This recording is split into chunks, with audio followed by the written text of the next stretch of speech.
Part 6. We're off to see the wizard again. So our heroes have made it to Nevada, and it's made clear that despite the fact that Uther gave them a bit more information that we the audience are not privy to, he still barely told them anything. Seriously, do you know how big Nevada is? How can you be sure that they will bump into whoever they're supposed to meet here, instead of getting lost, running out of water and dying? Nevada is known for its vision obscuring sandstorms after all. I mean, come on, the fate of the world is at stake here. Do you think you could be a little more specific than not specific at all? If you want them to meet Athos, sorry for spoiling that, I know you guys care about the story, just tell them to look for an old ass dude that looks like Santa. Can't be many people out there with a beard like that. Or how about describing Hawkeye to them? He's pretty hard to miss. Maybe Uther only kind of knows Athos and Hawkeye, like he's heard that they exist but he's never met them? Well, then he's using up valuable time to send our heroes the wrong way on potentially incorrect information. That's even dumberer. And you thought Zelda 2 was bad at giving clear directions. So Eliwood and Ninian are having some kind of bonding moment or something. Ninian is very self-conscious about how her power and appearance make her stand out compared to normal people.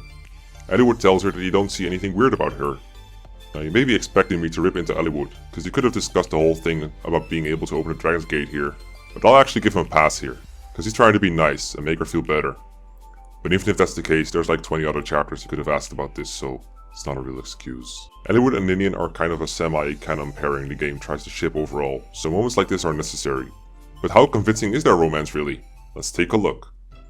Number 1. Saving her from assassins. In fact, for most video game damsels, this is pretty much all you need to do to get into their pants. But Eliwood's a real gentleman, so he goes above and beyond.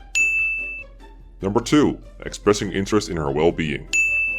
Eliwood is pretty consistent about this. Number 3. Putting the whole goal of their Dread Isle campaign in jeopardy so she can look at pictures in a book in a ruin in bumfuck nowhere. Women love it when you'll sacrifice everything for them. Just look at Titanic. Number 4. Bringing a corpse home. Number 5. Not looking like a fucking bandit. Eliwood is pretty physically attractive. Number 6. Asking her to perform special dances when she doesn't know you that well. And then forcing an apology immediately. This just makes him look desperate. Number 7. Talking too much about yourself. Number 8. Making her laugh. Then creeping her the fuck out by saying you like it when she laughs. Number 9. Making your servant carry her luggage. This could go either way, because he might look like a wimp for not doing it himself. But this way he's got his hands free to hold her arm. So Eliwood ain't perfect, but he does a pretty good job overall. In fact, what's probably more confusing is why he's interested in Ninian at all. I mean, she ain't even wearing kinky outfits like other dancers do. Honestly, she ain't even that hot. She's not even a fire dragon. In the original script, there happened to be a couple of extra ellipses here that were removed in the Shut up! No one cares. That's just dumb nitpicking. Then we're being introduced to Athos, a man who knows everything. Within his first 3 lines, he says he knows that a group sent by Uther from Ostia is headed into the desert, that Hawkeye will find them soon and bring them here, that Pent is looking for something but not having any luck, and that there's a group of bandits about to attack him. Wait, how do you know all this? Did you read the script? What's that in the sand? Is that the script? Then Athos says some more ominous bullshit that doesn't mean anything, so we can get on with the chapter. Wait, more fucking bandits? This is the middle of the goddamn game! What is this, the playground? You're going to kill people for Christ's sake.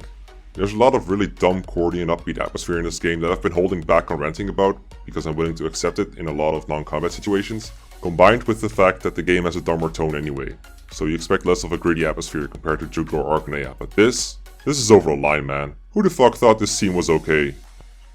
Oh wait, the bandits are comedic relief bandits, just like in FE6. I guess they're like poetry, so that they rhyme. Again, it's like poetry, so that they rhyme. But here they've taken a dumb borderline Easter egg of 2 joke characters and decided to make a whole chapter about fighting them. Just the whole chapter has to be stupid. I sure love fighting bandits. Desert Santa turns out to be right, and Hawkeye finds them in the middle of the battle. Once this is all over with, they talk to Pent, who is a total fucking badass. Gee, I wonder what the odds are of Pent, Hawkeye and Eliwood all meeting up in the same place in this giant desert. Despite the fact that Eliwood and company are still trying to solve Uther's bullshit riddle, neither Pent or Hawkeye offer to explain anything, even though they're all going the same way. What else is there to talk about on the way? The fucking weather? Pent and Hawkeye discuss some artifact that Pent found, and then Hector freaks out about how big it is. This is never ever mentioned again. Oh wait, no.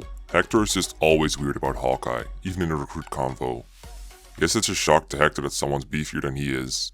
Would really deflate your masculine pride. I need to deflate my bladder.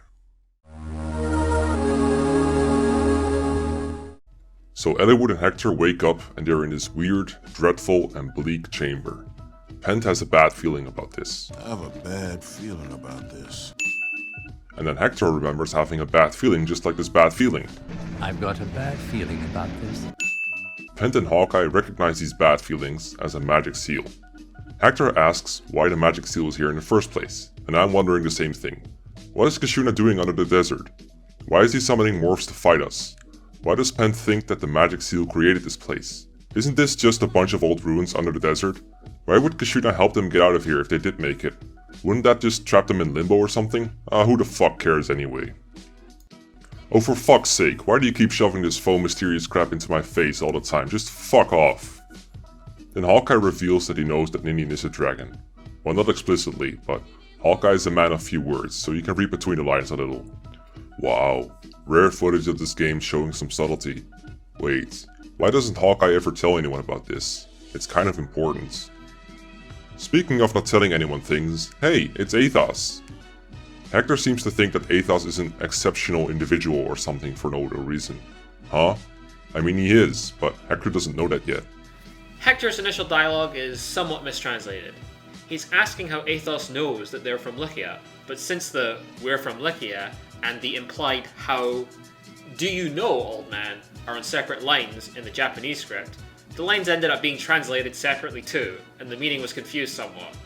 Hopefully, this image helps. Basically, Hector isn't actually being rude for no reason here. Fucking amateurs, man. On the other hand, Lynn doesn't understand what's going on, so Eliwood has to do a quick history lesson. Wait a second. Eliwood, you need to go back to school too, for a math class. It ain't thousands, it's 1,000. Jeez, man. Bad translation. In Japanese, he says 1,000 years, as he should. Maybe the translator guy needed to go back to school. So anyway, Lynn gets briefed on Roland being the founder of Lycia, and Athos states that he's the Athos from the legends. Unsurprisingly, Hector is skeptical. Then Athos gives a complete non-response. What do you mean, solve one, along comes another? This game is more like, solve none, along comes a fucking truckload of them, and it keeps rubbing them into our faces. Apparently that's good enough for them to accept it as the truth though. Athos says he's aware of most things that happen on the continent, but then he says knowledge is not enough for me to prevent disaster, just like Nils. But he fails to mention that there's a pretty big difference between a little dancing Shota boy and a powerful Arc Sage with the ability to warp around and cast spells. Athos would have been pretty helpful on our journey so far, when we were fighting Nurgle at the Dragon's Gate, or even when we were stuck in Kashuna's playroom. And remember, time is of the essence if we want to stop Nurgle when he's weak. Athos never explains why he hasn't involved himself until now, and our heroes had to come to him instead of vice versa. What if Uther hadn't proposed for them to head into the desert? Would he just have sat there in his man cave watching everything unfold? Maybe the script told him what to do. Athos also knows that Ninian and Nils are dragons, and also neglects to tell us that. They even come up with some bullshit excuse for them not to be in a chamber with him. This is never explained, but I can only assume it was to prevent them from having a more in-depth conversation about this. As per usual, the topic is changed quickly to avoid you thinking about this for too long, but the way they go about it is even dumberer than usual. Athos is all like, how we stop him? What? You mean you don't know either? I thought that's why we came here. He's really just saying, more importantly, we need to talk about defeating Nurgle. I really do not know how this translation error occurred because there's no indication of a question being put for this line in the Japanese script. Maybe the editor thought Hector was talking? Then Athos repeatedly avoids answering their questions about how to stop Nurgle. What the fuck is the point of this? I mean, just look at this! And then the game has the audacity to fade out, as Athos supposedly fills them in on important information, but the game has to keep things shrouded in mystery for the player, yet again. All we find out at this point is that they have to go to the Shrine of Seals and burn. Hawkeye is duly assigned to their group, and then Pent decides to come along too. Now, the way this part of the scene is handled is another instance of this game's fetish for making out to be mysterious, grand and complex. Pent bows to the dictates of fate, and Athos says that something was guiding them. I mean, come on guys, it's just a coincidence, you were going to burn anyway. Why did I have to make such a big deal out of it? Pent falls into the same trap that every other character with any importance or influence has succumbed to, insisting that nobody would believe their story, and that therefore there is no reason to tell anyone. For fuck's sake guys, Pent is the Mage General, meaning he's basically one of the 3 most powerful people in Etruria, which is a continental superpower, and he's widely renowned as an expert on all things magical. Why would nobody believe him on this? Of course, the real reason they never go public with any of this is because if they did, then this would have been such a big deal that characters in FE6 would have known about this conflict, and we can't have that. So then Athos says he's going to warp them to the territory closest to Burn, which is Foray. Why doesn't he just warp them to the Shrine of Seals? I know Athos kind of explains this later, but the fact that nobody present questions this is stupid. So then they get warped, and we have a new goal.